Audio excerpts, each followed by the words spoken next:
now put all of your homework assignments together into a homework category with a new column called total homework that will sum it all up so that you can actually tell what your homework grade is in comparison to your test grades. I may also create another category that is another calculated column that lets you know where your current standing is in the course with respect to the exams, which of course will mean that all of you are failing right now. Because that will include 2 zeros for exam 3 and exam 4. So it's one of those like, this doesn't really work until you get to the end, but maybe it would be helpful, or you know. You can figure out what you need to get on those tests. Right. I mean, if I name it right, I could call it like current points accumulated or something like that, and that way, once we're done with exam 3, you can figure out like what you need on an exam 4 type of thing, right? So yeah, just a way to do it. And then in the future, I might do something to force the exams to be worth 100 points instead of 48, just to make that math easier too. Well, they'll automate it in the system, which you want it out of. Yes, right. And so if I tell it it's worth 100 points, if I create a grading scheme for it and tell it this is worth 100 points, and then it doesn't matter how many questions I throw in there, it'll make it worth 100 points. Yeah. Right. So I think they're bugging us to fill out the instructor evaluation, and honestly, I know we don't really know how good you are in the finance. And I was giving you the benefit of the doubt. The benefit of the doubt that you would come to understand formalized structural logic from rhetoric and make the right decision in giving my 2 points. Oh my goodness. I didn't realize that you felt that you were that much in need of points, Christian. Oh yeah, I mean I'm failing right now. You already said it. Yeah, exactly. Everybody's failing. But I didn't make the argument I should have. The fact that I am having this argument with you shows that I have a very broad grasp of it. There are a lot of test questions that if I were to sit down and ask someone verbally, you'd be able to, yeah, exactly. You'd be able to give me the right answer. But the point of the formalized and uniform method of examination is so that everyone is exhibited to the same penalty / benefit, right? And that I'm not cherry picking performance issues. I was going to ask you. Oh, so you're using pre-1982 definition of STP? I'm using the definition of STP that's in this book, which may very well be true. Yes. So if I can submit an errata to the publisher, that they may update it. No, you will get points, but you would perhaps get the benefit of all future students who have a similar elective as yourself to look things up like this. But yeah, there's a lot of things that are in textbooks that are there because if an editor, when they're revising the textbook and adding to it, if they don't know to go back and change it, then yeah, there could be out-of-date information in the textbook and it stays there. But the difference is that I'm using the same textbook as the day class. Huh? And nobody's noticed. And so that's 18 so years I have to the millennia and 18 years post the millennia, and nobody's pointed out that that one little that we have changed our definition to standard. It's a thing. It is a travesty. Yeah, a travesty. We're gonna have another. We had one day with a lot of absences. But today's gonna be another one. I have a feeling. All right. So. count you. I need to fill up my water bottle, but I can do that later. What's that? Oh, did you get 30 million announcements?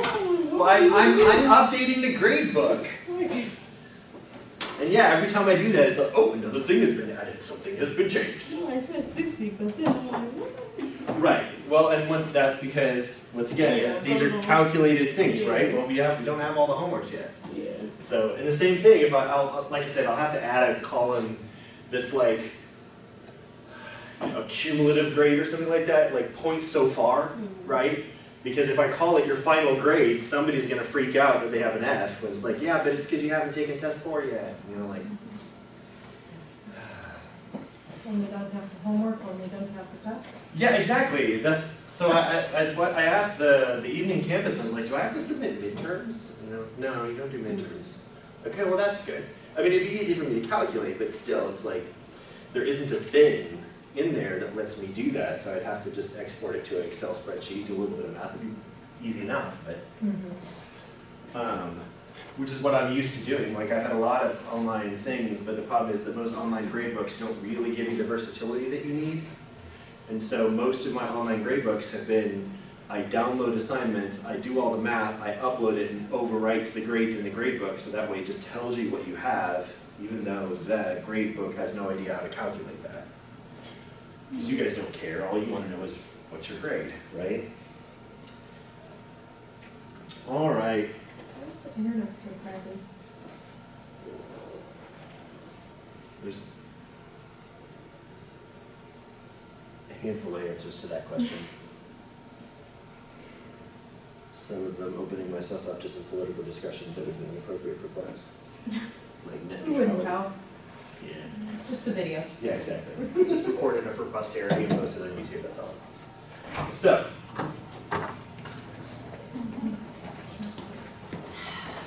Hi! All right, so we're going to get going for a little bit. And then we'll probably take, I don't know, we might take a couple of quick breaks tonight since I need to fill up my water bottle. I had to break down and get a Coke Zero, still 0 calories, but I needed just a little bit of caffeine to finish off my day. All right. So let's talk about alcohol styles, ethers, aldehydes, and ketones. How many of those things did you guys recognize? Alcohol. That it? Ethers. Ether? You've heard of ethers before, right? Oh, and a ketone. Ketone, right? Ketone body, there's ketogenic diets, things like that, right? But when you hear about a ketogenic diet, do you know what that is? Do you know what that means? Or do you just know that that means that you have like 0 carbs? So, the connection there, dermatologist treating skin conditions, performing biopsies, writing prescriptions, freezing skin lesions, patients for skin cancer. The connection there being that, well, there's a lot of exposures to things that your skins react to. Most of them fall into these categories. So, alcohols, phenols, styles, and ethers. All of these groups are large hydrocarbon molecules, and they have functional groups attached to them. So an alcohol group has a hydroxyl group, an OH attached to it. We've already talked about that before, or been introduced to the concept at least from the previous chapter. So alcohols have at least one. See, now you're just. I tried logic numbers resorting to bribery. I was just going to say, now you're trying to bribe me. Like an apple on the teacher's desk. So, alcohols have hydroxyl groups. Now, as we have recognized before, alcohols could have more than one hydroxyl group, and we can also have cyclic hydrocarbons like this phenol, which has the benzene ring with the hydroxyl group hanging off the side as well. That is still an alcohol, functionally or otherwise. So we have ethers as another possibility here. Ethers are things that connect, or hydrocarbons. That I keep having to force myself to not say carbohydrate, because that's a very different thing, a hydrocarbon, right?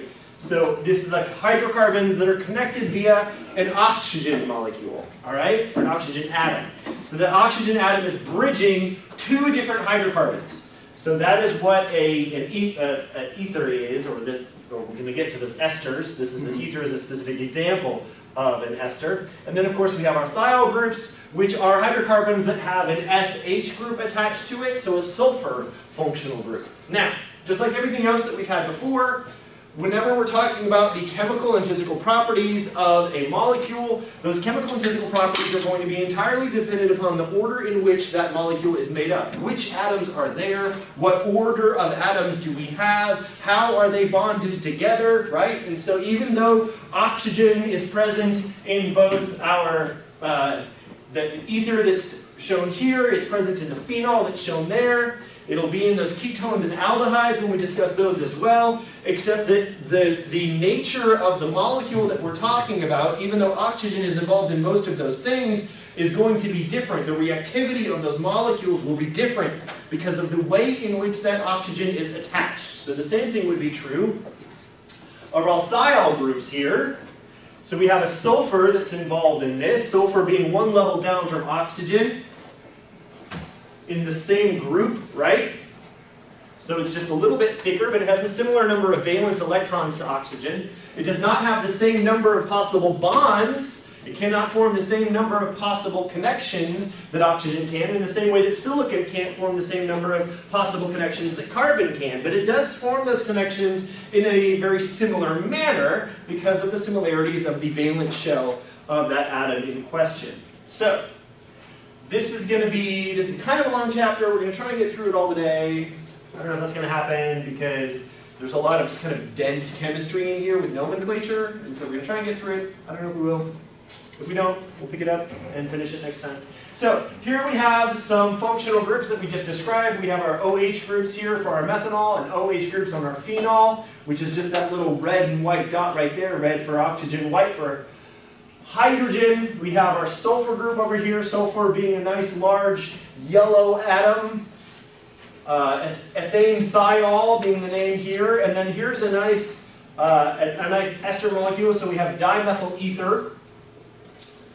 So we have the ester bond right there, the oxygen in between connecting two different hydrocarbons. We could of course have more carbons hanging off the beginning of this, right? So it would change it into something else all. Phenol here is in because we have our benzene ring as connected to it, so that doesn't work really well. We have our ethane thiol. We of course could have all sorts of other carbons hanging off there as well. We have dimethyl ether here, which is just an ether within the center because of the ester bond. But we have all sorts of things that could be hanging off of either side. So obviously the nomenclature of all of these molecules is kind of significant with respect to being able to understand what molecule it is that you're talking about. There are some standardized names for these things, and we're going to talk about how you come up with those, but as is true for all of chemistry, once you reach a certain level of complexity, we stop talking about an IUPAC standardized name, and we just give it its own specific name, which is where we get things like vanillin, and we get the specific names for the different aromatic compounds that come out of our foods that give it the spices that it has. So once you get to a certain level of complexity, the standardized nomenclature starts to break down. There's just too much there to be able to use a standardized name. One example of that, or a good example of that I can throw right at you really quickly, is this guy on the back. We could, if we wanted to, there's a very long chemical model here, the stick model on the back of your chemistry book, and it has a name for it, fucoxanthin. That's just awkward. But it's a long chemical molecule, a long hydrocarbon with a bunch of carbons, hydrogens, and oxygens, and that's really all that there is. So we could come up with a name for that if we really wanted to. But it'd be really complex, and it'd be really awkward because we have some circular rings, we have all sorts of stuff going on. We don't have, no, there's an ester bond there, and a couple of ketone bonds and all sorts of fun stuff. So it would just get really messy. So that doesn't have this really long, drawn out, lots of numbers and names and functional groups. It just has a name, that's what that thing is. But when it comes to very simple, small hydrocarbons, we have standardized naming systems. So methane is the name for a hydrocarbon with one carbon. Methanol is the name for the alcohol with one carbon. Ethane is the name for a carbon chain that has two carbons, right? And so if we take off the E from ethane and add all, we get ethanol. So what would the name be for a 3-carbon alcohol? Pentanol. What would the name be for a 4-carbon alcohol? Butanol. Right? So, propanol, sorry, 3 is propanol. 5 is pentanol. So, or we could have a common name for it, which is methyl alcohol or ethyl alcohol.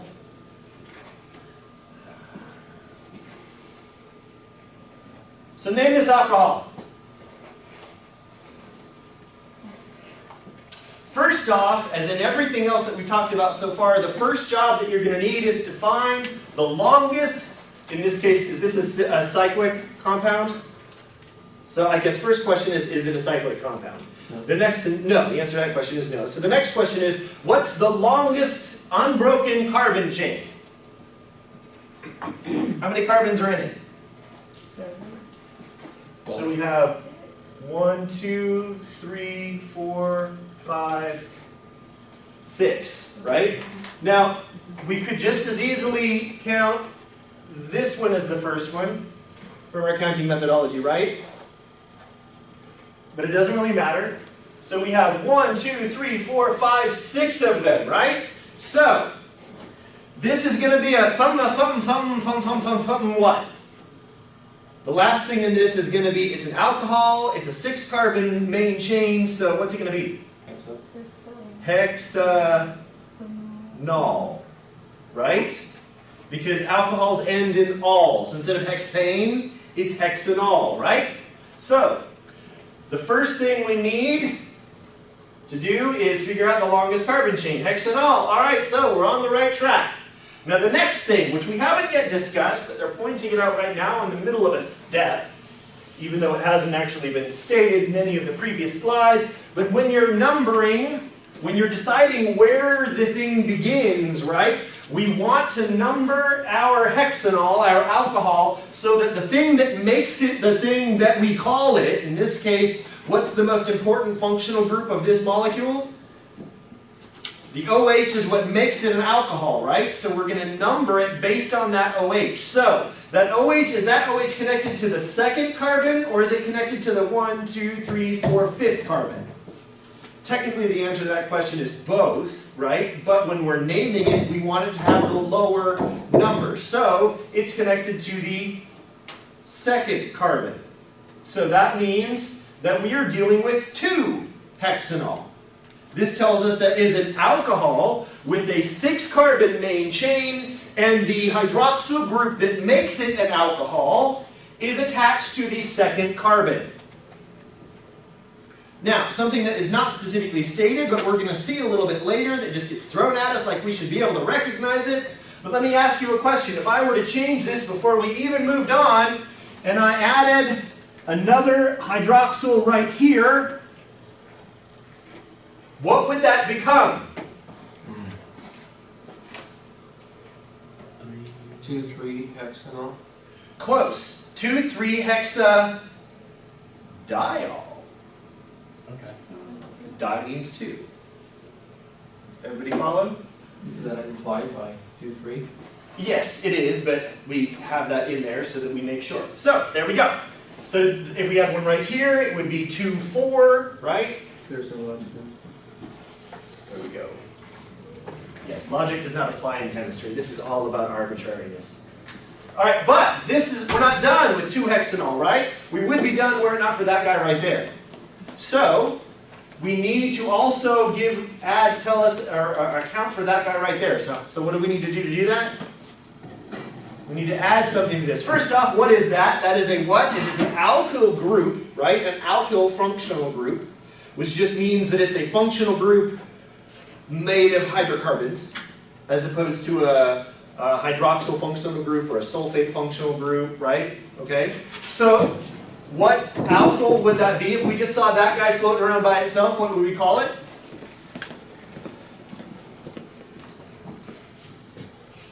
What's the name for a single carbon alkane, as opposed to an alkene or alkyl?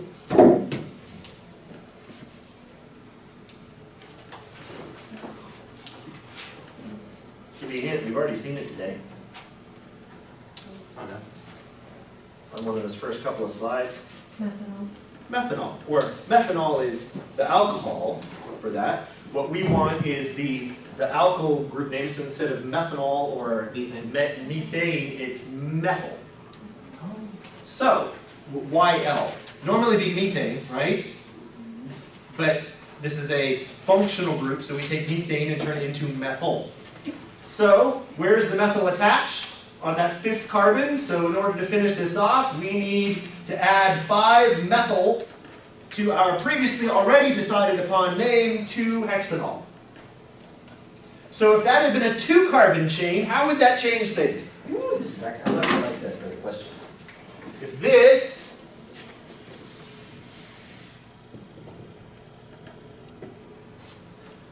had been a 2-carbon chain, how would that change things? You'd call it a 5-ethyl 2-hexanol? Is that what we would do? Because we have an ethyl group here on the 5th carbon instead? Wouldn't? Okay, that sounds right. That sounds good, because all I did was just add a carbon right here, right? And so that would change our methyl group to an ethyl group. But what's the problem with that? What's the first thing that you do when you name a hydrocarbon? Find the longest chain. That is not the longest chain. This is now the longest chain with an extra carbon in it. So it would actually change it from hexanol to septanol. And we'd still have 5-methyl, right? Because this new methyl group would still be attached to the 5th carbon, wouldn't it? Does everybody see what happened there? By adding an extra group, by making this longer, that then became the longer chain, which made that our functional group hanging off the side, right? So, when you're naming alcohols, it's always going to follow that same order. First thing, is it cyclic? Second thing, what's the longest chain? Third thing, where is the alcohol? Where's the hydroxyl? Because that will determine how you count, where you count from, right? You want the thing, the carbon that the hydroxyl is attached to, this OH, the thing that makes it an alcohol, that one is going to be as low as you can get it. If it's attached off the end, we don't even need to give it a number. You don't need 1-hexanol. If it's on the end of that carbon chain, it's just hexanol. If it's anywhere other than the end of that carbon chain, then we need a number. 2-hexanol, 3-hexanol, 4-hexanol. Why would it not be 4-hexanol? Why would we never have a 4-hexanol? Because when you have 6 carbons in a chain, if you put it on the 4th one, shouldn't we be counting from the other side and make that the 3rd one? Right? If the OH was coming off over here, we'd want to count from this side instead, right? So, after you have figured out if it's cyclic, after you've figured out what the longest carbon chain is, after you've figured out where the hydroxyl goes, then you name everything else. You add it on. And remember, what's the order of those other things that we're going to add on? They're going to come not in the order of what shows up first, but in what other logical order of things? Alphabetical order.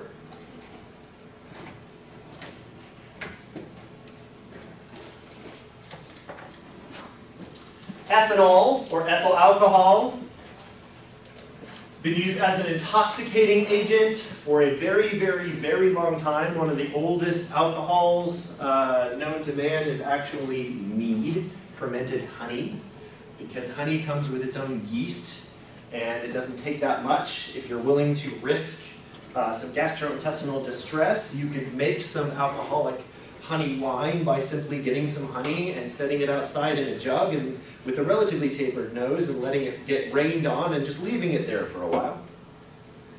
And you will either have something mildly alcoholic after a few weeks, or you will have something that gives you the runs and or the craps when you try and drink it. But you know, yeah, exactly. So you're either going to have a great evening or a really, really bad one. Just add more honey, it's antibiotic. Sort of. The antibiotic nature of it, if you're actually going to make it antibiotic, you're going to have a hard time growing the thing that makes it alcohol. No, you add it afterwards. I see. Add it afterwards and let it sit long enough, yeah, without letting the alcohol ferment away. The bad thing in there might die. As long as the bad thing in there didn't produce secondary metabolites that will still be toxins for you. Fun stuff. Or you can just do it under a controlled and relatively clean environment where you have a much better chance of getting the good ending of that. And that just involves being a home brewer, or being a microbrewer, or being a large economic brewer, like Coors or something, right? So, here we have, where's my thingy here? Here we have glucose, the process of fermentation, which is simply the name that we give for anaerobic respiration in yeast, will turn that into a little bit of CO2. What happens when you guys take glucose and you completely combust it in your cells? In an aerobic respiration, what do you notice is not over here? We've seen glucose being turned into CO2 and other stuff a lot before, right? That's a standard combustion reaction. But usually, what are we combining glucose with? In a combustion reaction. What are we combining it with, by definition? We're combining it with oxygen, which is why we call that an aerobic reaction, because there's oxygen there. What's the difference between an aerobic workout and the other type of workout? Lactic acid? Well, you get lactic acid, period, from micro areas, but yeah, aerobic workout, you're not supposed to get nearly as much. You're supposed to be breathing easily the whole time because you want to make sure that your muscles never run out of oxygen. That's why we call it aerobic workout. We're not describing the workout intensity, we're describing the fact that you're never starving your tissues of oxygen during that workout. This is fermentation. There is no oxygen there. One of the first things you do if you're trying to make booze is you limit the exposure of oxygen in the solution that you're doing it on, which is why when you're making beer like this, or wine like what I make at home, after you mix the yeast together with all of that yummy sugary goodness, you then put a little bubbler on top so that as they make a little bit of CO2, they displace the oxygen in the air above them, and eventually the oxygen can't get back in because it can't get through the water trap. Which means those yeast are now forced to do anaerobic respiration, which they happily do in a process we call fermentation. And in yeast, that produces ethanol. You do this as well, ferment, but you don't produce ethanol, you produce lactic acid. Lactic acid, as an end product, can be converted back into something mildly useful, but while it stays as lactic acid under anaerobic conditions in your muscles, it also is, well, an acid, which changes the pH of your tissues, which can damage your tissues, which is where the feel the burn comes from. It converts to pain. Sure, yeah. Colloquially, lactic acid, it doesn't really convert to pain, it just causes it. Fermentation in mammals produces lactic acid. Fermentation in bacteria and yeast, which are fungi, produces ethanol. This right here is why we love the smell of bread. Because as we're cooking bread, as the bread is rising, as the yeast that we added to bread, as that yeast is eating the sugars, it's producing both CO2 and ethanol. The CO2 is what gives the bread those air pockets that makes the bread rise. Ethanol, as we cook the bread, gets baked out and becomes aerosol, and we smell it, and it brings some of the other aromatic compounds with it. But alcohol is the thing that we love. That's an aspect of what we love about the smell of freshly cooked bread. Because this is what gives rise to the CO2 that gives bread its airy and risen nature.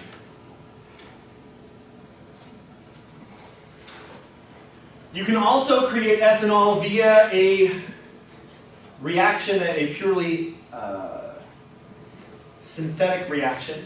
So we can take ethene, which is a relatively easy hydrocarbon to synthetically create. You react it with water at high temperatures and pressures, and you get a recombination of those two molecules where we break that double bond. We mentioned this earlier, right?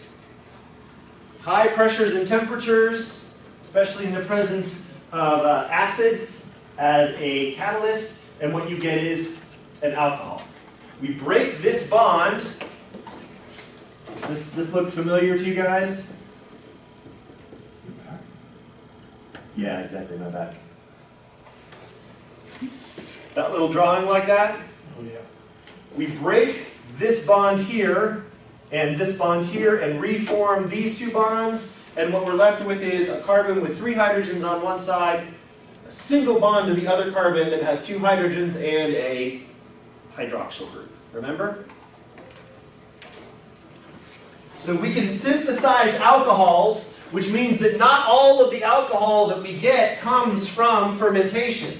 The alcohol that you drink usually comes from fermentation. But the alcohol that we use in labs or for industrial processes frequently comes from ethene production. So this would not have the flavor of the impurities. Correct. So, This would be pure alcohol. so Pure like really alcohol. good vodka, they'll filter it 7, 8 times. Mhm. Why not start from this and go the other direction? Start with Because then it wouldn't be vodka. pure. Just throw potato in. Throw a potato in there right at the end, just have a little potato. That would still not taste as good as good vodka. That's the thing, like when you think of different alcohols, ethanol is the product of fermentation. All alcohol that we drink is exactly the same with respect to the alcohol when it comes to the chemical impact. Alcohol has a neurological effect on our body. But the thing that makes whiskey different than rum, different than wine, different than mead, is where does the sugar come from that we use to make it? Cuervo, tequila, is made by fermenting the sugar from effectively a cactus. Not really, but still, a specific plant that's native to down in Mexico. It's the fruit of the maguey, isn't it? I mean, it's not the fruit, it's the stalk, unless that is the whole fruit. Oh, I They thought cut it's out the fruit. wrong leaves. Then we have gin, which is actually juniper berries. We have rum, which is just sugar cane. I'm not sure what whiskey is. It's Is malt. Is it malt? But malted. Single or double malt. Well, malting is just a term that we use to describe whether or not we germinate the grains. But what's the grain that we're malting? There's rye whiskey. Right. So okay. There's, you know. So and then what else? So vodka is potatoes. Wine is Fruit. grapes specifically, not any fruit, just grapes. So mead is honey. Beer is barley, hops, wheat beer. Our definition of beer is broadened perhaps. Ciders, apples. So, but still, no matter how you do it, what you're dealing with is this. But that's exactly the same thing as that. It's just that if you start with apple cider to begin with, you're left with something tasting mildly appley by the time you're done. Sometimes we make really, really pure vodka by starting with potatoes and then trying to get rid of the taste of potatoes, because who would want that? Unless you're from Russia or that area. I can't stand vodka. Might be because I had a really bad experience in high school.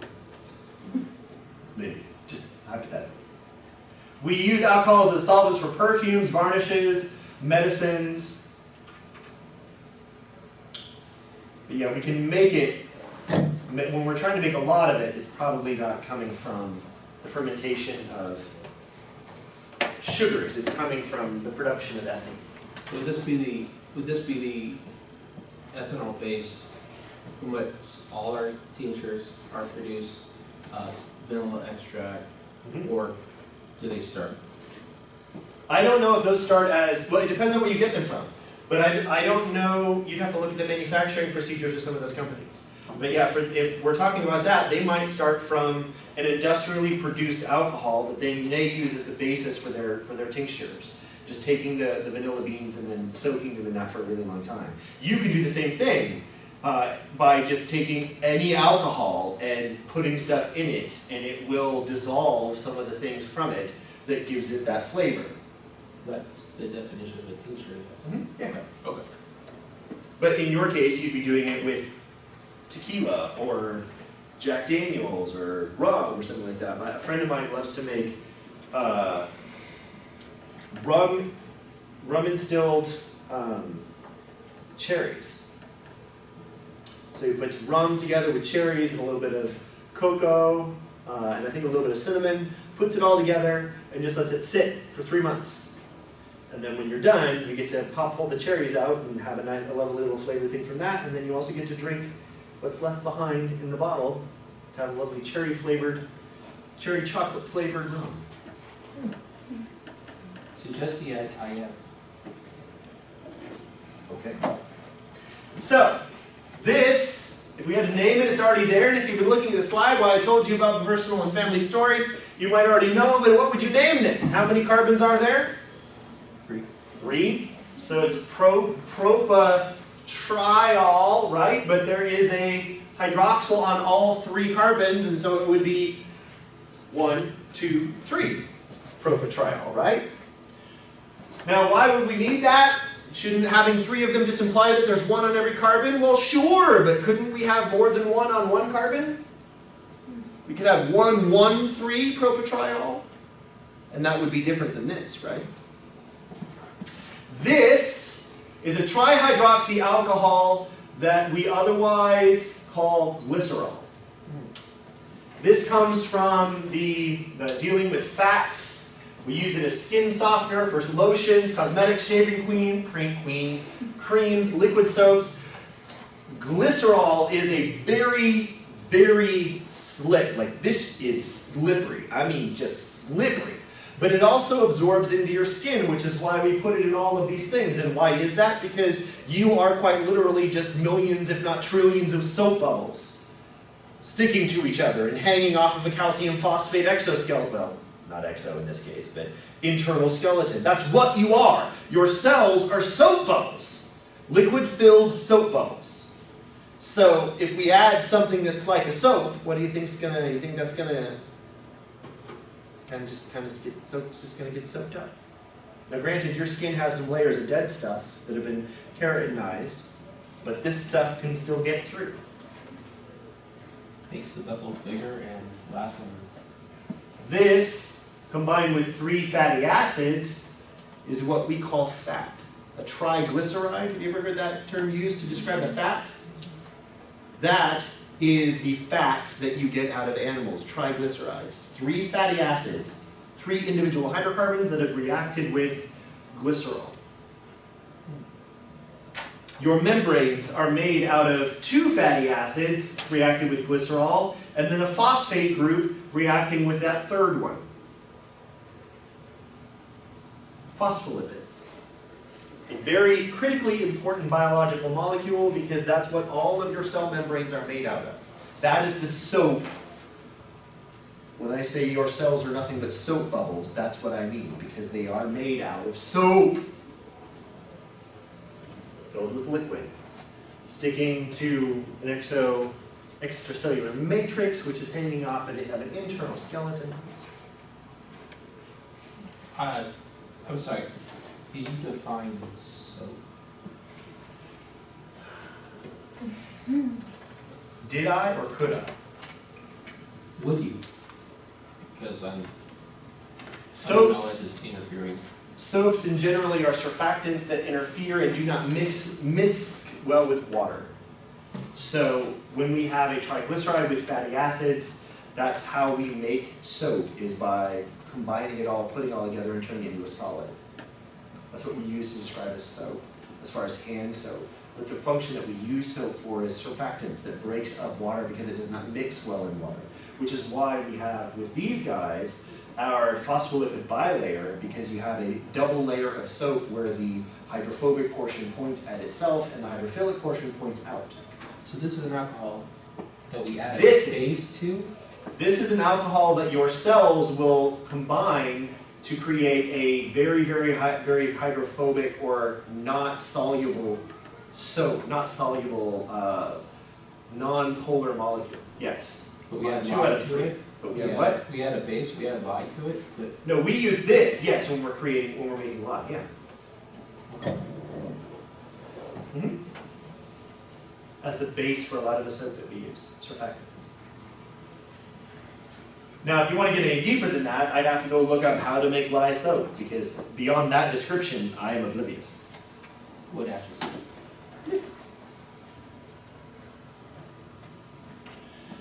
ethylene glycol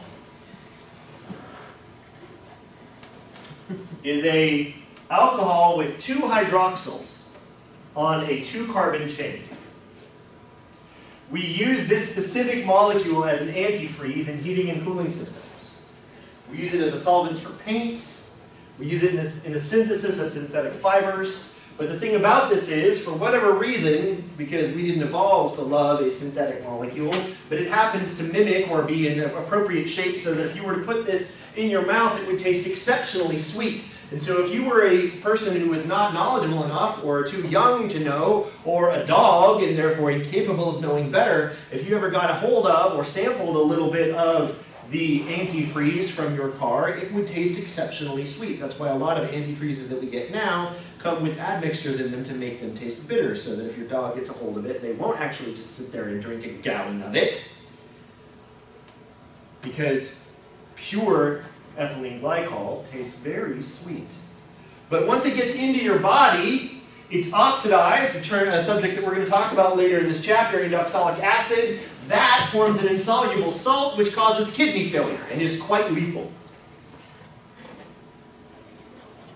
The way that we treat exposure to ethylene glycol is by letting your kidneys do their job and preventing your liver from doing its job. So here's the thing. The thing that oxidizes this molecule into oxalic acid, the enzyme that starts that process in your liver and to an extent in your brain, it does that because it's bored. Its real job is to oxidize regular ethyl alcohol, to undrunkify you. And so if you want to keep it busy so that it can't do the bad thing of killing you, you give it a lot of alcohol to work with instead. Because your kidneys can take this molecule right here and remove it via your urine, perfectly safe and generally harmless. But you have to give them the time to do it, because your liver acts faster than your kidneys do.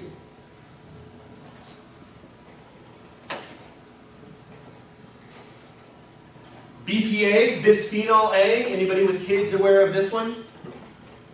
Bisphenol A or BPA, something my wife was worried about with both of our kids. We had to get special BPA-free bottles, which just means they're plastics made in a certain manner that doesn't use it, because we use that BPA, bisphenol A, to make plastics, certain types of plastics. And so if you actually take that, and when you're washing them with certain detergents, or if you put them in the microwave at really high temperatures, it disrupts the polymer of that plastic, which means some of that original molecule can leach back out of it into the next liquid that you're using to fill it, and then we're feeding it to our children.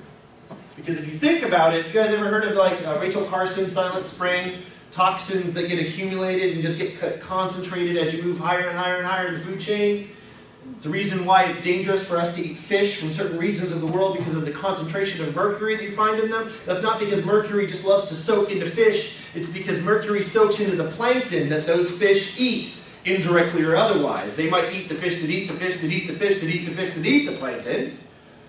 But the mercury doesn't go anywhere, and so it gets concentrated. Well, you can think of that food chain and say, well, we are the top of that food chain, and so we want to avoid doing that. But there's actually something that's one step above us. And no, I'm not talking about great white sharks or cougars, emaciated cougars in Colorado. I'm talking about our children.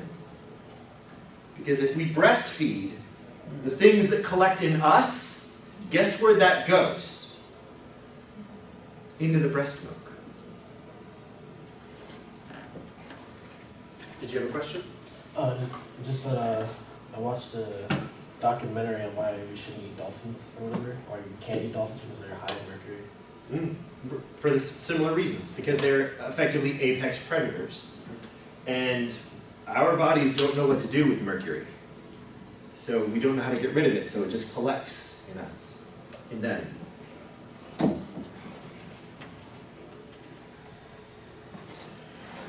Alcohols and phenols. Remember, phenol is simply a benzene ring as an alcohol, so it's a benzene ring with the OH off to the side. Isogenol, thymol, eugenol, vanillin. Vanillin, put an extra N in there. These are aromatic compounds that give the food the flavor, but because that's not really it's not really flavor. These are not compounds that are being found or detected by our tongues. These are compounds being detected by our nose. Which is why when you were a kid and your mother told you to drink really nasty medicine, what'd she tell you to do? Pinch your nose. Hold your breath.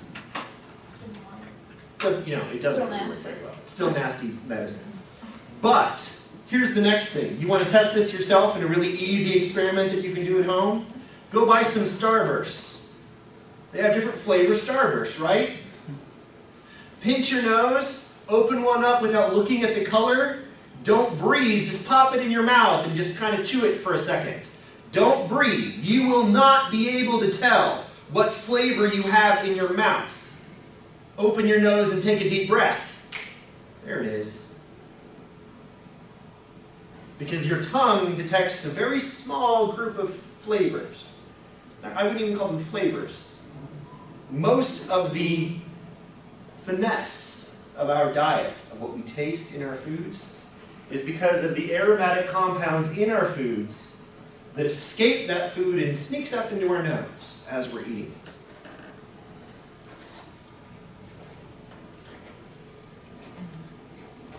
Alright, so that's alcohols. How do we name an alcohol? Make sure it's not cyclic. Where is the hydroxyl attached to? Find the longest chain. Where's the hydroxyl attached to? Make that the lowest number you can, and then name everything else based off of that numbering system, right? So what about thiols? Thiols are hydrocarbons that contain sulfur. Sulfur usually doesn't come just by itself because, like oxygen, it likes to hold on to two different friends, and so it usually comes in the form of an SH group.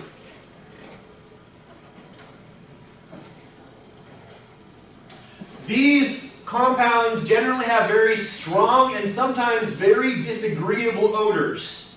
You can find examples of them in cheese, onion, garlic, oysters, pretty much the onion family as a series of plants, and also, coincidentally, skunks. Trans-2-butene-1-thiol. How many carbons are there in this group? There are 4. That's what makes it butene. It's a thiol because of the SH, the 1 because it's attached to what we would otherwise consider to be the first carbon. And why do we need the trans here? Because we have a double bond. So we need to know if the carbon here is trans or if it is cis. Because the trans version of this smells like the Dickens. And the cis version doesn't. At least it doesn't smell like a skunk. I'm not going to say it doesn't smell at all, but it doesn't smell like a skunk.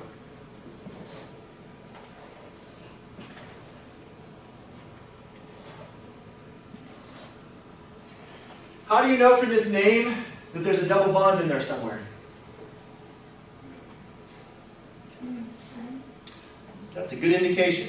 You can't have a trans molecule unless you have a double bond, right? So that's a good clue. There's another one.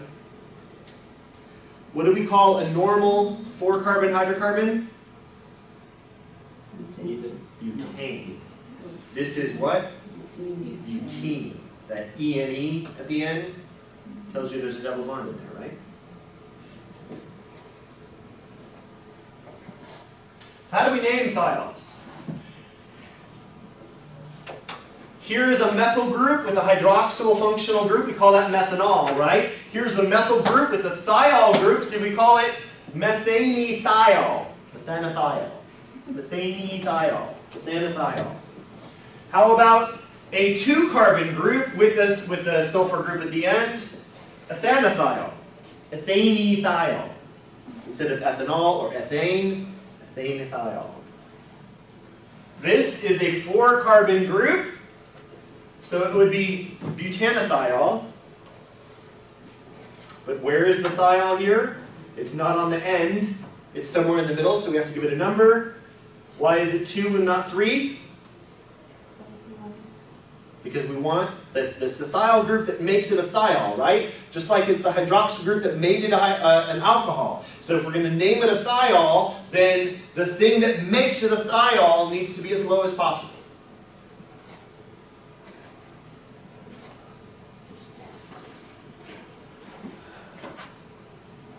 Oysters and cheese. The thing that makes them smell the way they do is in part because of methanethiol. Onions, 1-propanethiol, and garlic, 2-propene-1-thiol.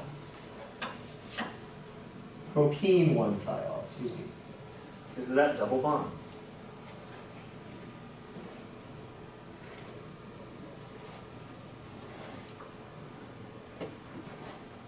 Before we move on to the ethers, there's one other aspect where thiols are really important to your general health. Or I should say, your general lack of being burned all over your body. Natural gas is odorless. It is colorless. So how do we detect when we have a gas leak in our house? We add an odorant to it. We add something to the tank of natural gas. So if it ever does start leaking into the house as a gas, we can smell it with our nose. Guess what group of molecules that nastiness falls into? Thiols. So, now let's talk about ethers. Ethers contain an oxygen group bound between two different carbon groups that are alkyls or aromatic rings. Remember, alkyl just is the term that we're using for functional groups that are hydrocarbons, right? As opposed to anything else, as opposed to a phosphate group or a chlorine atom or something like that, right? So we have alkyls as functional groups or aromatic rings, which are just realistically just another type of very specific alkyl, right? It's an alkyl group that is in an aromatic ring, like a benzene. This is dimethyl ether. It is an ether because it has an oxygen that is bridging two different alkyl groups. What are those alkyl groups? Well, in this case, both of them are methyls, right? 1CH3. So it's dimethyl ether. This is what that looks like over here. So common names for these guys are the alkyl names of the attached groups, followed by ether. So if it wasn't two different methyl groups here, we would name it something else, and guess what the order of the things that we would name it would be? Would we always go left to right? What's that? An alphabetical. Yeah, it's just alphabetical. Because what's left to right? Like, we drew it this way, but in an actual compound floating around in water or otherwise, is it always going to line up in that same left to right orientation for you? No. So we name it alphabetically because it doesn't matter if it's on the left or the right, it's the same thing, right? Explosive. We'll get to that. Okay, as long as it's not topic. No, we'll get there. Well, we'll probably get there. It's in this chapter. So, how do we name ethers? Most ethers have common names, but generally we just follow the word of the alkyl groups with the ether at the end. So we'll use common names for the ethers in this textbook, which means those are the names that we're going to use. You're going to be asked about on the quiz and the test, right? And so it's the oxygen somewhere in the middle of a hydrocarbon chain that makes this an ether.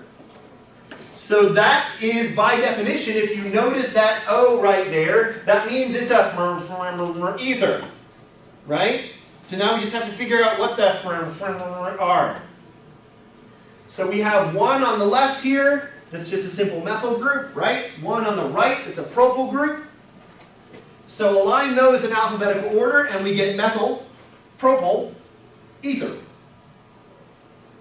Now what if this propyl was a bit more complex?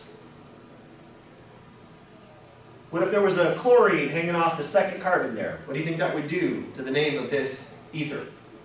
It would be methyl 2-chloral propyl ether, right?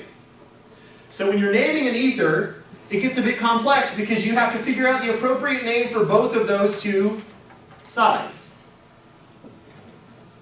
But once you have that, it's alphabetical order for the main constituent, and then ether at the end. Ethers have been used as anesthetics for a very, very long time.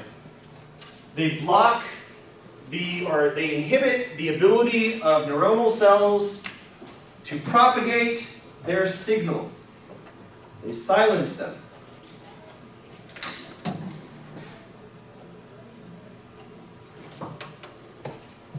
So it blocks the awareness centers of the brain. You have a loss of memory, so you don't remember the bad effects that you're going through while you're exposed to it. You have a loss of feeling of pain. And due to the fact that your brain is not able to maintain consciousness because your neurons are not talking to each other very well, we also have an artificial sleep, or otherwise induced catatonia, right?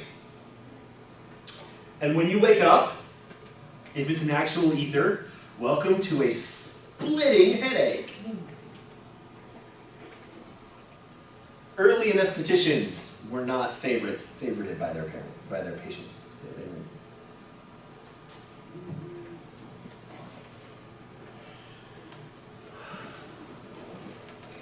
In the 1950s, we started developing new types of anesthetics that were pretty much just ethers, except these guys are really weird. So now, instead of all of the hydrogens that we have making up these ethers, we've replaced a lot of those hydrogens with halogens. So fluorine, chlorine. So here we have fluorine, ethane, suprane, or sevoflurane, which are just ethers with short carbon chains hanging off the end, right? But instead of a whole bunch of hydrogens, now we replace them with a few relatively negatively charged atoms. And these guys are a lot less nasty when it comes to how they knock you out and how you feel when you wake up. But they're also a lot less reactive to oxygen, which makes them considerably less flammable.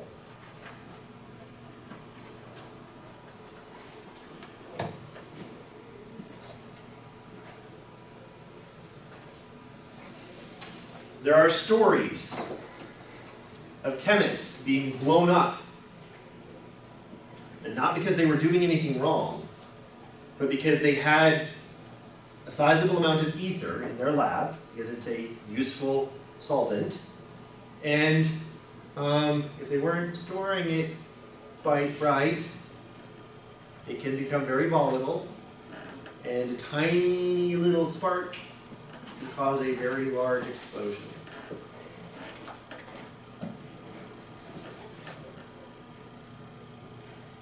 Right, so how do you recognize an ether? It's carbon chain interrupted by an oxygen molecule. There you go. It's a carbon chain interrupted by an oxygen. So it's, or by an oxygen atom, yeah, not a molecule. Carbon chain where one of those carbons is actually an oxygen, interrupted by an oxygen. An oxygen that is single bonded to two different alkyl side groups. Alright, so now that we've named some of those things, and we're not done with naming yet, we'll get there, but we're not done yet. Let's talk about some properties of alcohol. Hand sanitizers. One of the things you have to worry about if you're running a daycare with hand sanitizers is that children don't know that you're not supposed to eat this stuff. And the weird thing about children is they also, for whatever reason, have kind of a haywired part of the brain that tells them they're not supposed to eat bitter stuff, because this stuff is bitter as all get out. And it's there intentionally to keep you from just drinking it.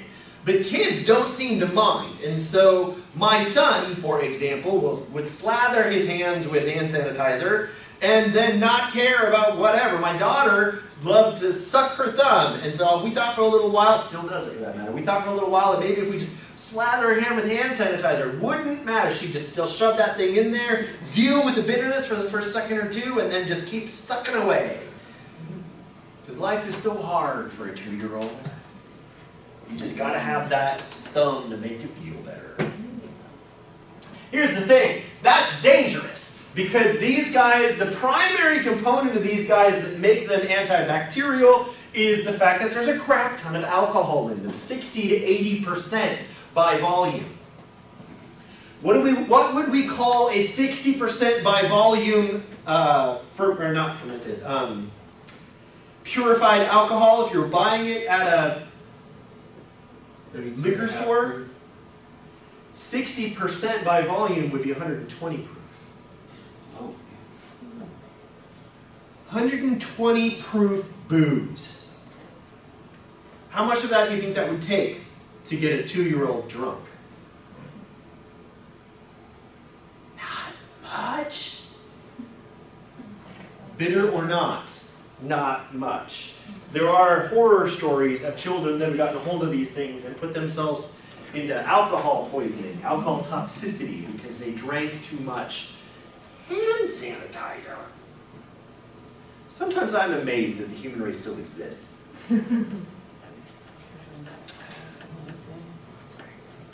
Because alcohol also helps us reproduce, so. That's true. Well, and the reason why we still exist is even though we are dumb pretty much all our lives, we reproduce faster than we kill ourselves. So, good for us, I guess. But still, we live a long time, so it's still kind of amazing that because, anyway. Classifications of alcohols. The thing about alcohols that we need to worry about when it comes to classifying them for a little bit later, and this is really only useful because of the differences in natures of some of these alcohols based on how derivatized they are. If you have a alcohol, the hydroxyl, if it's attached to a carbon that is part of a chain where there is only one other carbon attached to that guy right there, then we call that a primary alcohol. So ethanol, the type of alcohol that we drink, is a primary alcohol. But if we have that same molecule, but if we replace that top hydrogen with another methyl group, which makes this a 3-carbon chain, right? That's propanol. 2-propanol specifically, because now we need to know where that alcohol, where the hydroxyl is actually attached, right? But that makes it a secondary alcohol. Not because there are 3 carbons here. We could take this guy and add on another 16 carbons, and it would still be a secondary alcohol. Because what matters is counting the carbons around the one the OH is attached to. So this is a secondary alcohol, and this is a tertiary alcohol. Why do we not have nomenclature for a quaternary alcohol? Why don't we have a 4, whatever that thing is, dot, degree, whatever? Because then there'd be no room for the OH group. Right, because carbon only holds on to 4 things, right? The thing that makes it an alcohol is that one of those 4 things must be a hydroxyl group. So we can't get, these 3 groups of alcohol describe all alcohols. Because we're describing the availability for reaction of that hydroxyl. And that becomes important when we start talking about oxidation of alcohols a little bit later. Yeah, we kind of do. Alcohols are soluble in water. Why? That methyl group would not be soluble in water. Methane is not soluble in water because it is not polar. There is no portion of it that has a dipole in it. There's no partial positive or negative charge. So why is alcohol, why is methanol soluble in water? Because of the OH. But what part of the OH? They're telling you right here by giving you these weird symbols with the pluses and minuses. What is it that makes water polar? The fact that that oxygen-hydrogen bond is has a large dipole. There's a large electronegative difference between oxygen and hydrogen, right? Oxygen holds on to the electrons. Hydrogen has a really hard time holding on to the electrons. Well, that bond right there, that OH bond, that hydrogen is kind of positive, and the oxygen is kind of negative. Just like in water, not to the exact same degree, because instead of having another hydrogen here, we have a carbon here, but it's still enough. It's enough to give us a little bit of positive and a little bit of negative, which gives water something to be attracted to hydrogen bond with. And if water can get along with you and put up with the fact that it doesn't know how to get along with this methyl group back here, then you'll be fine. So methanol is perfectly miscible, which means it mixes with water. Here's the thing though. This is ethanol, right? So we have that same dipole out here in the form of the hydroxyl group. Ethanol is still soluble in water. But if we go all the way out to 1, 2, 3, 4, 5, 6, 7, 8, so this, what would you call this molecule? Finish it. It's octane, if it was just 8 carbons, but it's 8 carbons with a hydroxyl on the end, so we would call it what? Octanol. Octanol is not soluble in water. Why not? Still got that OH group, right? Here's the thing. Yes, it has that OH group, and so water would like to hold on to it, but you know what? Water doesn't know what to do with all the rest of this crap. And there's so much of it there that it makes water so incredibly uncomfortable that it just doesn't mix. The like dissolves like part here, right? Remember that one? What is there more of in this molecule? The part that likes water or the part that is unlike water? The unlike part, right? Now you could say the same thing about ethanol, but it dissolves, so it's not an equal thing. In fact, it's right around that 4 to 5 mark.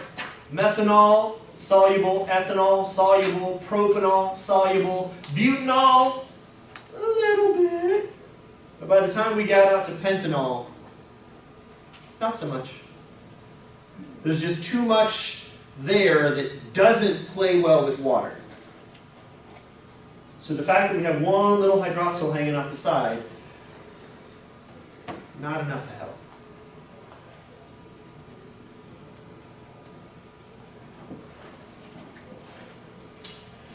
The dangers of hand sanitizers, we've pretty much talked about all this already. Alternative washing hands, kills most bacteria and viruses.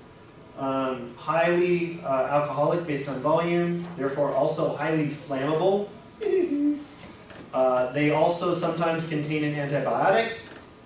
And the problem with that, depending upon the antibiotic that you're talking about, is that those antibiotics are somewhat slow to oxidize, and so what you're really just doing is exposing the bacteria constantly on your skin to an antibiotic that they can therefore develop resistance to. Because if you're not exposing them to enough of it that it just kills them outright, then what doesn't kill you makes you stronger. Or maims you for life. That's the part of that phrase that people leave out frequently. But still, that's the nature of the way evolution works when it comes to challenging things in an environment. If we have too many antibiotics in our environment, we are encouraging bacteria to figure out how to survive against it.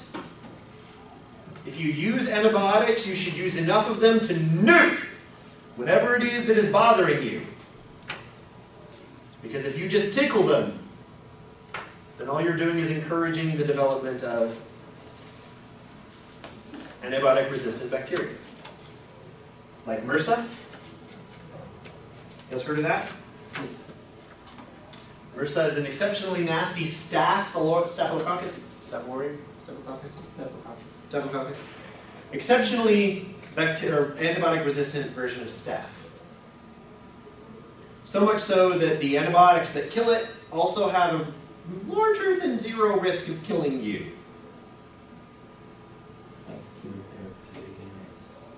We have some that are really nasty that will take care of MRSA, but they also frequently cause kidney failure and liver failure.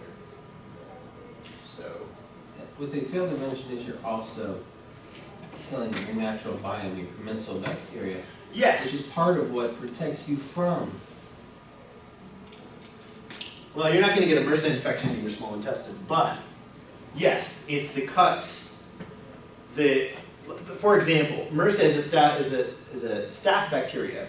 All of us have staph on us right now. We have a lot of bacteria on our skin right now. In fact, we have more bacteria on us and in us than we have cells that are us. But the ones that are outside of your skin, they're perfectly harmless because you have your skin there, that outer layer of armor. The problem is if you get a cut or a scratch and one of those guys falls into it, so now it's inside you, being fed by the same thing that feeds the rest of your body. If that then starts to grow and your immune system can't take care of it, then you might need an antibiotic. And if it turns out that that bacteria is a descendant of an organism that has been exposed to a bunch of antibiotics and has picked up all of the resistances to them, then those antibiotics won't work. So you get a nastier and nastier and nastier antibiotic until the last resort is a thing that might kill you about as fast as it kills the bacteria. Which somewhat defeats the purpose. Yeah, like Bill Gates' biggest fear, he keeps talking about it in the news, about how there's going to be some thing that we can't necessarily combat. I mean, yeah. With the way that we deal with things, the way we medicate ourselves, yeah. That's called a limiting factor, and whoever's left will. Sure. The single contributor to increasing the average lifespan of humans, the single greatest contributor, other than farming, was antibiotics, penicillin. Because at the time, penicillin was not broadly used, and the reason why it increased the lifespan, the average lifespan of people, was because it was used to save newborn babies and recently birthed mothers from dying from infection. And so the average lifespan went up, not because people were suddenly living longer, but because we got rid of a lot of 0s and 16s and 18s from that pool. Because mothers didn't die from infections due to childbirth nearly as much. And babies didn't die from infections due to exposure during childbirth nearly as much. The problem is that we use too much of a good thing, and we have all these antibiotics, and we're spreading them all over the place, using them on pigs to help them get bigger so that they deal with things. It's all over the place in our environment, and all we're doing is creating a breeding ground, literally, for bacteria that don't care about these drugs that are there to kill them anymore. They have developed defenses against them. And so yes, there is a chance that we will get some. See, MRSA is scary, but it's not that bad because it's staph, it's all over the place, but you have to get it in you for it to be a problem. What happens if we get something else that's much more infectious, that spreads? That's what Bill Gates is afraid of, and a lot of other germaphobes too, for that matter. Is the same phenomenon not true of the precursor to penicillin, sulfonamides? I am unfamiliar with that group, so I can't say for certain. But yes, the same phenomenon, the same evolutionary mechanism of challenging something so much, and then the only thing that survives are things that manage to, that for whatever reason, have a defense mechanism for it. And if they're all that's left to grow, then all of the children will have that defense mechanism, and so the next time you use the drug, the bacteria goes, so? We're actually back to using and integrating sulfur drugs as in our antibiotic regimen. Because we haven't used them in so long? Kind of, yeah. Yeah. Well, what about putting hand sanitizer on it? You know how like you get cut and then you just put hand sanitizer on it? Does that, do we do anything? Bacteria have alcohol dehydrogenase. So they have defenses against it. The difference is, if they're so, that's why a hand sanitizer has 60 to 80% alcohol. They're there. It's there to kill the bacteria by, in the same way that 60% of, if your blood was replaced with 60% alcohol, you'd be dead. So the idea is to regionally spike the alcohol concentration so that whatever's there, dies. Does that even affect gram-negative? Yeah. It's a good It oxidizes and breaks through, so it breaks up. Yeah, they can't survive their life. Okay. Alright, let's talk about phenols. Phenols, once again, are still just alcohols, but they're alcohols that are connected to a hexane ring. This, by definition, is a phenol. Phenols are slightly soluble in water because of that OH group. Once they're in water, they can react to produce the phenolic ions. These were once used as portions of antiseptics, but we don't use them so much as antiseptics anymore because we have discovered that our biology does not react well to benzene. It's kind of carcinogenic. So, now it works great in other aromatic compounds because it's highly derived, but benzene is kind of bad. Alright, so let's talk about aldehydes and ketones. We have not yet discussed them at any great length, but we have named them briefly, right? The simplest ketone is known as acetone, otherwise known as propanone or dimethyl ketone. Colorless liquid, mild odor, we use it as solvent, cleaning fluid, nail polish, all sorts of stuff. Rubber cement. What is the thing that makes an aldehyde and a ketone? Why is this not just propane? Or propane? It's an oxygen with a double bond, right? So aldehydes and ketones have one thing in common, a double bonded oxygen. An oxygen that is double bonded to a carbon. That is what makes it an aldehyde or a ketone. Aldehydes are specific types of ketones, sort of. We'll get to it in a second. So aldehydes and ketones, both of them have what's called a carbonyl group, or carbonyl group. A double bonded oxygen. Once again, that double bonded oxygen, because of that double bond, has a very electronegative and therefore create a very electronegative nature, and therefore creates a dipole, which means the oxygen has a partial negative charge, leaving the carbon with a partial positive charge, but the carbon isn't really accessible very much, and so that doesn't matter nearly as much. Very electronegative oxygen atom, and therefore we also have those two lone pairs hanging out on the other side of that oxygen. A very strong dipole. What makes that act as a substitute in citric acid cycle? As a substitute in the citric acid cycle? Well, because it's a process of the way that we actually oxidize sugars is by taking them through different steps and harvesting the energy that is released in each one of those steps a little bit by a little bit in very controlled reactions. A ketone is considered a sugar, yes. A ketone can be considered a sugar because of the fact that it has so many other carbons along with it. Thank you. So, a carbonyl group creates an aldehyde if it's attached at a terminal carbon. And there's at least one hydrogen atom. So this is an aldehyde because the other thing that carbon is attached to is at least one hydrogen. This matters because in a little bit we're going to see what happens when we take these aldehydes and react them and we replace that hydrogen with something else. So it's an oxygen double bonded to an otherwise normal hydrocarbon at a terminal end. A ketone is exactly the same thing, except now we have double bonded an oxygen to a carbon in the middle of the chain, a non-terminal carbon.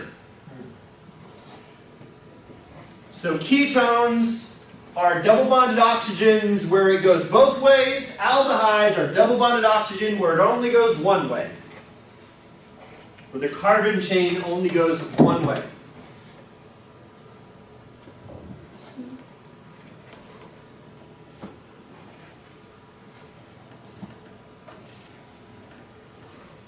Aldehyde groups are sometimes written as -CHO, in the same way that we write CH3 or CH2, right?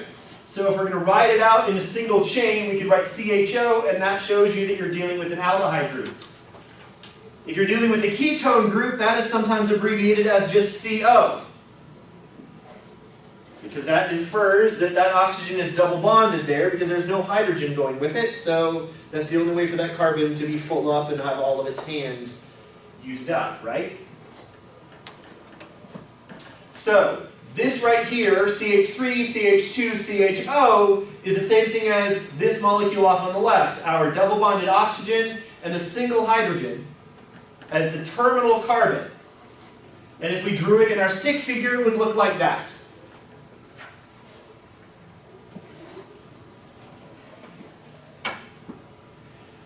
If we draw our ketone down here, it looks like that. So aldehydes and ketones are functional groups that involve a double bonded oxygen. So how do we name them? Well, for aldehydes, we're going to take the common IUPAC name that ends in the E for the alkane and change it to al. Except for the first four. The first four aldehydes have common names. So one carbon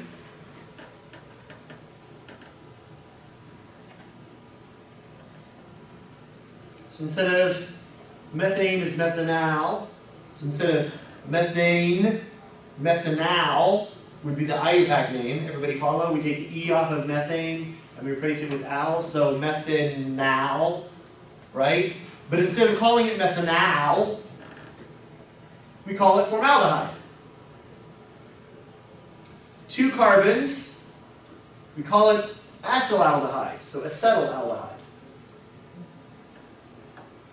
What do we call a 2-carbon ketone? Well, can't really have a 2-carbon ketone for reasons that we'll discuss in a second. 3-carbon propene aldehyde, 4-carbon butyraldehyde. Butyr is getting close there, right? It's butane. What would we call what would the IUPAC name for a 4-carbon aldehyde be?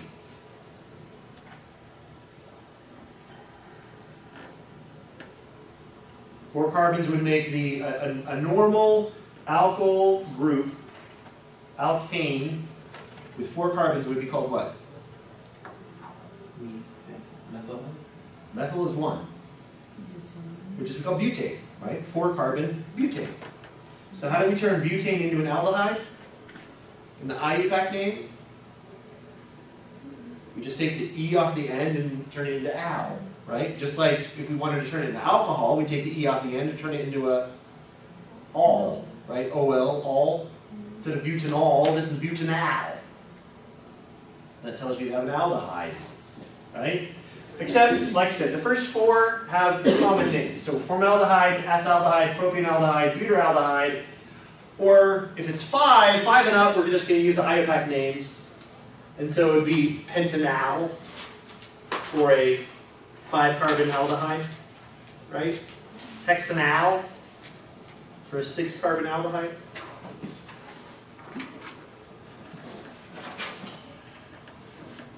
Once again, for it to be an aldehyde, where does that double bonded oxygen have to go?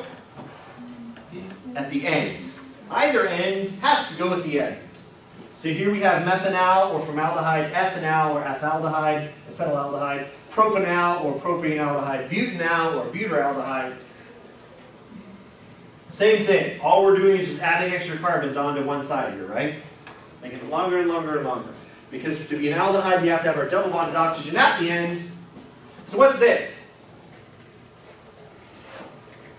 Like everything else, what's the first step other than is it cyclic? What's the first step here? Longest chain. Find the longest chain.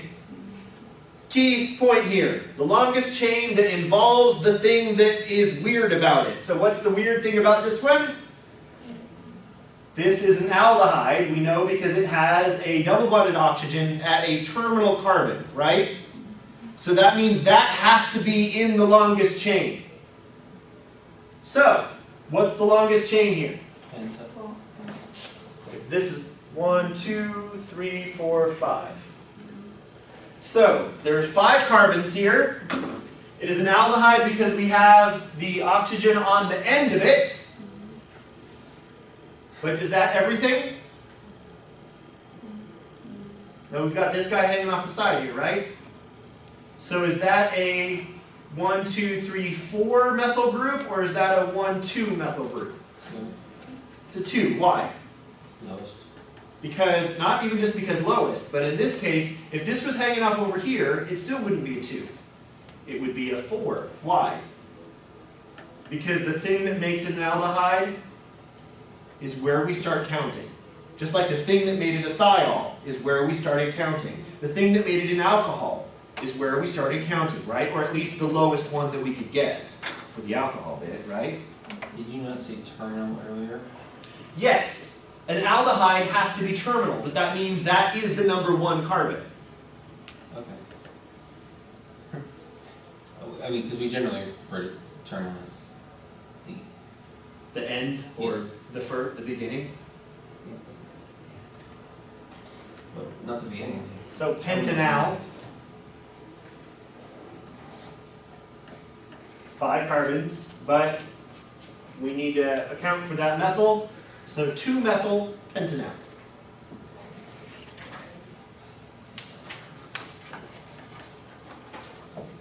Once again, when we get to this on a homework question or on the test, I'm not going to be able to really ask you to draw this stuff, right? But there are a lot of interesting things that I could call stuff. Like I could just call that 2-methylpentane. Or I could call that 2-methylpentanol. Neither of those 2 options would be the correct answer, right? I could call it 4-methylpentanal. Would that be the right option? No. It doesn't include the other. That right there, the al at the end, that's what tells you it's an aldehyde. The al, just like ol tells you it's an alcohol.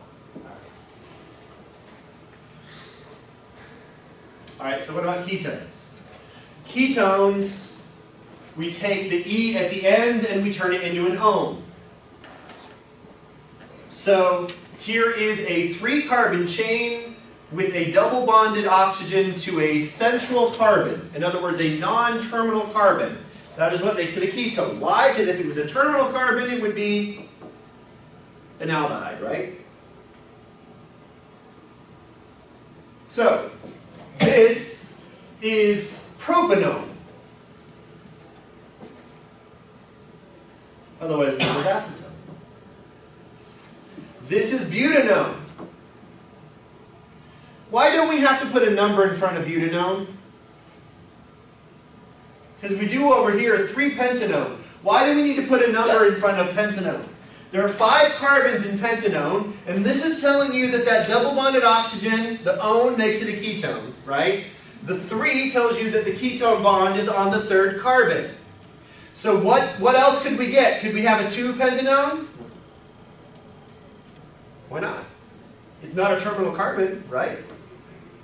We could put that double bonded oxygen right here instead of right there. Now you wouldn't have a 4-pentanone, because that's the same thing as what? 2-pentanone. Except 2-pentanone is the correct answer.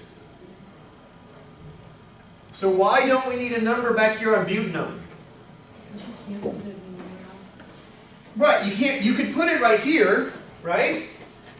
But if we did that, then I could just take that molecule and spin it around 180 degrees, and it'd be the exact same thing, right? There's only 2 central carbons when you've got 4 carbons to deal with. And so it doesn't matter if you're going to count as the lowest one. If you put it on the one on the right, that's the second one, right? You put it on the one on the left, it's still the second one, just counting from the other side, right? But once we get to pentanone, now we need numbers. Because there's more than one place to put that double-bonded oxygen. How about this guy? Do you see why it is named 3-methylcyclohexanone? What would we call this if it wasn't that? That doesn't really work, does it? Like putting my hand there, you can still sort of see. It makes it harder. Pretend like that's not there. What would you call that? That would be a cyclic molecule, right? So we name it based on how many carbons are in the ring. So it's cyclohexane, right? But if this wasn't here, it would just be methylcyclohexane. Because it'd be a cyclohexane with 1 methyl group hanging off the end. If that's the only thing there, that's all you'd need. But if we put this thing here, that makes it a ketone. That trumps the cyclic part, so now it's still cyclohexane, but we change it to a ketone by calling it cyclohexanone. And now where's that methyl group? Why is it a 3-methyl instead of a 1-methyl? Because the oxygen is the thing that makes it a ketone. So that is our number 1 carbon. So 1, 2, 3. So the methyl group is attached to the 3rd carbon away from the thing that makes it a ketone. Do we have enough rules yet? I mean, they're following patterns, right?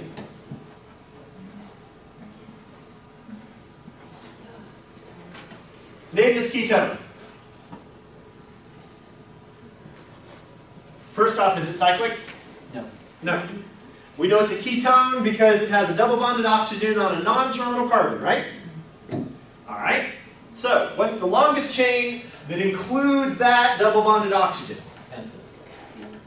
1, 2, 3, 4, 5. I see 5. Do you see 5? Alright, so it's penta what? It's a ketone, so that makes it pentanone, right? Pentane changes to pentanone, right? But we need to know where that oxygen's attached. Because it could be there, it could be there, it could be there. Why couldn't it be there? Because it's the terminal. Right, because that would be terminal, which would make it an aldehyde, right? Same thing here. It can't be there or there, but it could be any one of those three right there. So, where is our ketone body, our ketone attached? On the second carbon, because we use the lowest number possible, not 1, 2, 3, 4, but 1, 2. So this is 2-pentanone, right? Are we all on the same page? Pentanone is our beginning. 2-pentanone to tell us where that double bonded oxygen is. We're doing good so far. So what's left? The methyl group. So where is that methyl? On the fourth carbon. So name this for me. 4-methyl-2-pentanone. There we go. 4-methyl 2-pentanone. Does it matter if the methyl goes first or the pentanone? Well, the pentanone is the name. The pentanone is this, like, you're naming the biggest thing first, and then naming all the other stuff that makes it weird.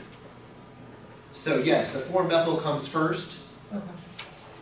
because pentanone is the main name. That's the last thing you get. Now, if we had a methyl group and a chloro group and an iodo group in there, then we'd organize them not based on the numbers of where they showed up, but on the alphabetical order that they show up, right? So we get chloral first, then iodine, then methyl. In the above example that I just made out of thin air. Alright, so what about how these guys are, how soluble are these guys in water? They are fairly soluble in water. Once again, you can imagine, though, that that solubility does come with limits, right? Why is it soluble in water? Because that very electronegative oxygen right there can form hydrogen bonds with the positive hydrogens in water, which means that it can dissolve in water and get along with water, or at least ethanol does, and so does propanone. But where was the cutoff before with our alcohols?